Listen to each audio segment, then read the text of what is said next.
This is NDTV.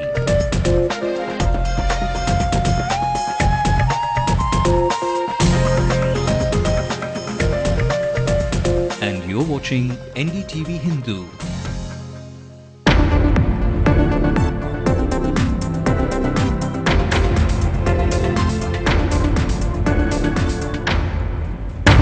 Commission partially relaxes the model code of conduct in Tamil Nadu, allows ministers to use official vehicles, flags and beacon lights.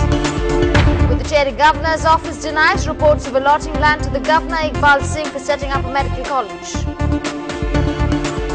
From facing protests targeting him, Thangabalu himself turns protesters today. Politicians condemn the death of 4 Tamil fishermen. Middle of all many controversies himself, Thangabalu dismisses rumours that he will be sacked from his post.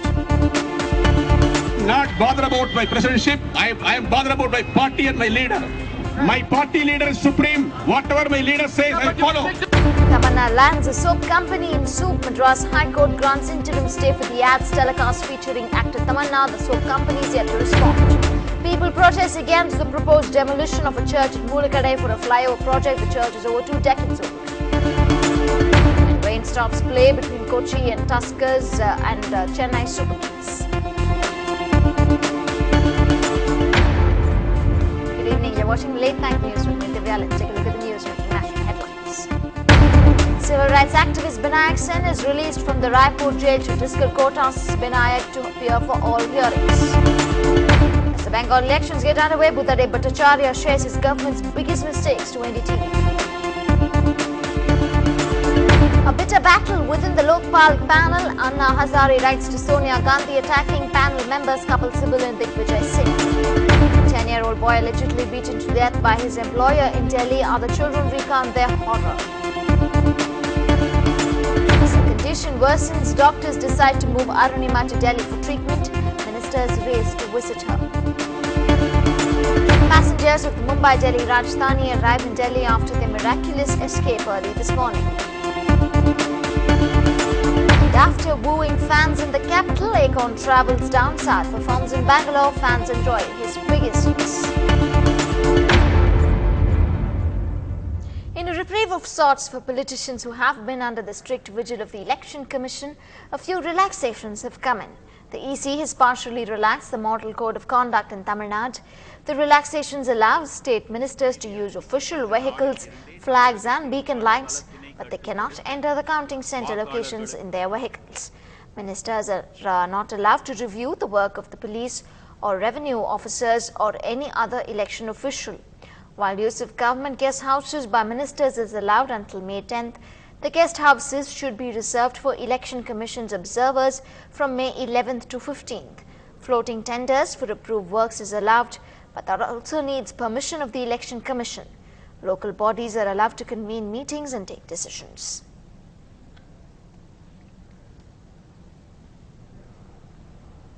Well, there is more trouble brewing for Puducherry Lieutenant Governor Iqbal Singh following the passport case. He was in the middle of another controversy of a land allotment case.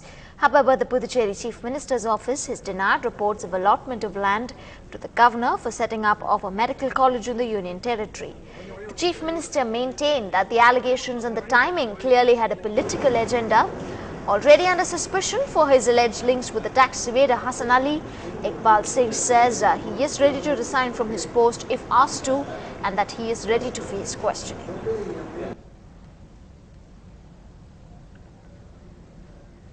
Well, the CPM State Secretary G. Ramakrishnan today condemned the killing of 4 Tamil fishermen from Rameshwaram.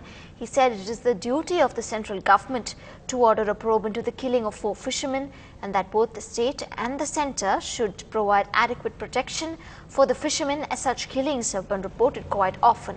The CPM State Secretary also said that the Chief Minister should not stop with writing letters to the centre on this issue. And the usually quiet and warm Nageshwara Park today turned into a heated stage, with Thangabalu and his supporters lashing out at the alleged killing and attacks on Indian fishermen. The TNCC chief condemned the role of the Sri Lankan Navy and later quoted arrest. During the protest, Thangabalu urged Prime Minister Manmohan Singh and the External Affairs Minister to take up this issue with the Sri Lankan government. Thangabalu promised to protest all over the state if the attacks continued.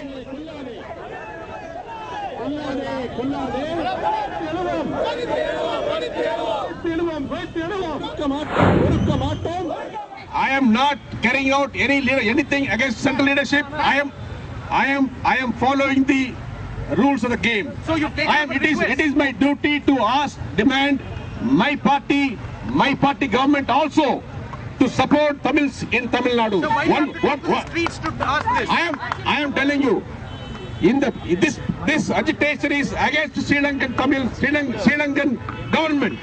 This agitation is aimed at asking the Sri Lankan government to restrain killing Tamils, killing fishermen. This is main important. This is the issue where the Congress party is concerned. That is why I come to the street. There is limit for everything. Tamil Nadu people cannot be a silent spectator on killing the people of Tamil origin. Well, ironically, barely 200 meters away from the place of all that action, Thangabalu's effigies were being burnt as he has been drawing flag for expelling 19 members from the Congress. The TNCC chief slammed the rumours doing the rounds that he will be sacked from the president post. Not bothered about my presidentship. I am bothered about my party and my leader. My party leader is supreme. Whatever my leader says, I follow. Well, these protests erupted following the recent deaths of 4 fishermen. Chief Minister M. Karunanidhi has reportedly written to the Prime Minister asking him to take immediate steps to curb the alleged inhuman activities of the Sri Lankan Navy. The fishermen community had demanded the setting up of an inquiry commission to probe the death of 4 Indian fishermen whose bodies were found one after the other over the past 2 weeks after they went missing while at sea on April 2nd. Local fishermen alleged that all the 4 were tortured to death by the Sri Lankan naval personnel and that their bodies were dumped into the sea.